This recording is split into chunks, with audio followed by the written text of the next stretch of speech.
Sveiki, šioje pamokoje toliau kalbėsime apie numeraciją. Kaip jau minėjau, praeitoje pamokoje kaskart sukūrus kažkokią tai numeraciją ir aprašius tam tikras konstantas, Java programavimo kalboje automatiškai sukuriamas masyvas, kuriuo mes pasinaudojame štai šiais raktiniais žodžiais values. Ir tiesiog mums atspausdino visas tas konstantas, kurias esame apsirašę.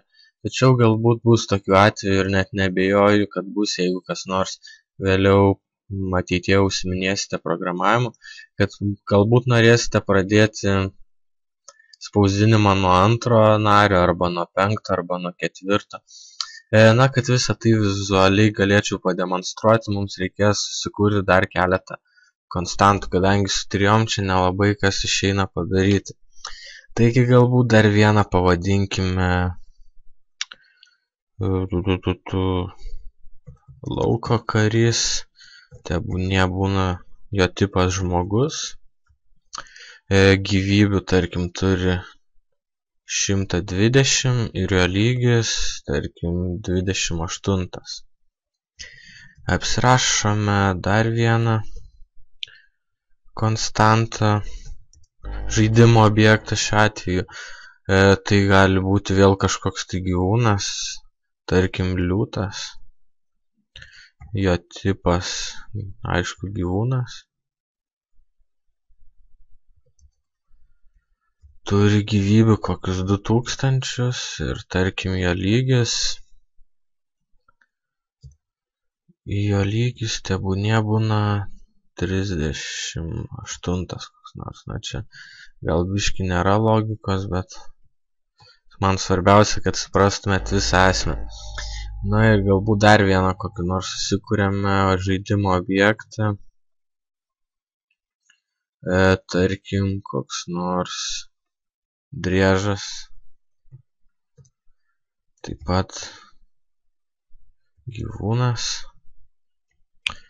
Tarkim, turi šitą kokius 3000 gyvybių ir jo lygis, tarkim, 65.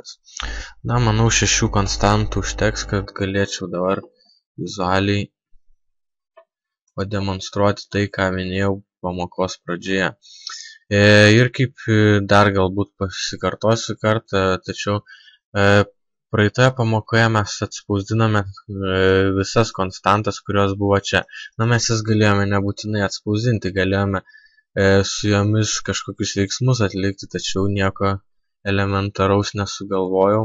Jeigu mokėtume, tarkim, kažką tai jau su GUIs, Graphical User Interface, tai galėtume išvesti į tas konstantas į ekraną, kažką tai tokio. Bet kai nieko daugiau nemokame, tai manau apsiribosime paprastą spausdinimo funkciją ir dabar tiesiog pabandysime spausdinimo procedūrą pradėti spausdinti konstantas ne nuo pat pradžių iki galo, tiesiog, tarkim, nuo miesto sargybos iki liūto ar kažkas tai tokio. Na ir visą tai galima padaryti pakeičiant mūsų žinomą masyvą, kurį sugeneruoja Java kalboje automatiškai, kaskart, kai apsirašom kažkokią tai numeraciją. Tiesiog šį kartą tas mūsų masyvas turi būti kiek trumpesnis ir parodysiu, kaip galima visą tai atlikti, tai yra apkarpyti tą masyvą. Rašomas raktinis žodis numset, dedam tašką ir toj reikia pabandyti prisiminti funkciją. Funkcija yra range, taip. Ir štai čia matome, kaip argumentus reikia nurodyti from ir to. From ir to, tai from mes, kadangi norėsime, kad spausdinimą pradėtų nuo miesto sargybos žaidimo objektą, tai mes turime kreiptis į tą objektą, rašome numeracijos pavadinimą, pasirenkame miesto sargybą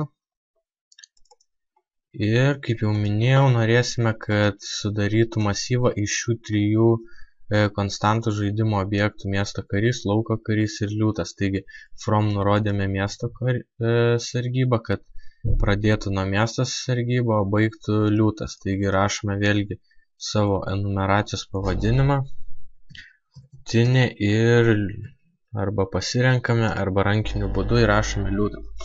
Ir štai čia išmetė klaidą ir taip yra todėl, nes aš pamiršau jums pasakyti, kad prieš rašant ir prieš naudojantis enum set funkcijomis mes turime importuoti.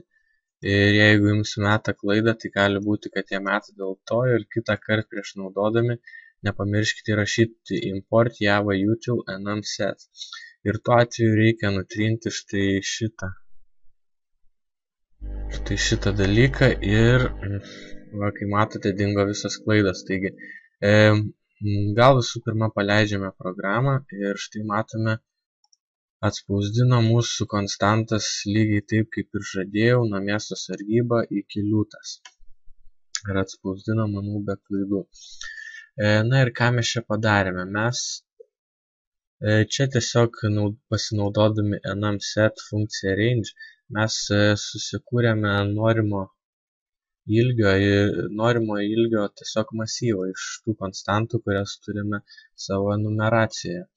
Ir tuo atveju mes galime savo programą padaryti kiek lankstesnę, jeigu mums, pavyzdžiui, nereikia tų konstantų, kurios yra viršuj tam tikrų vykdymo metu, mes galime pasirinkti nuo bet kurios kitos vietos.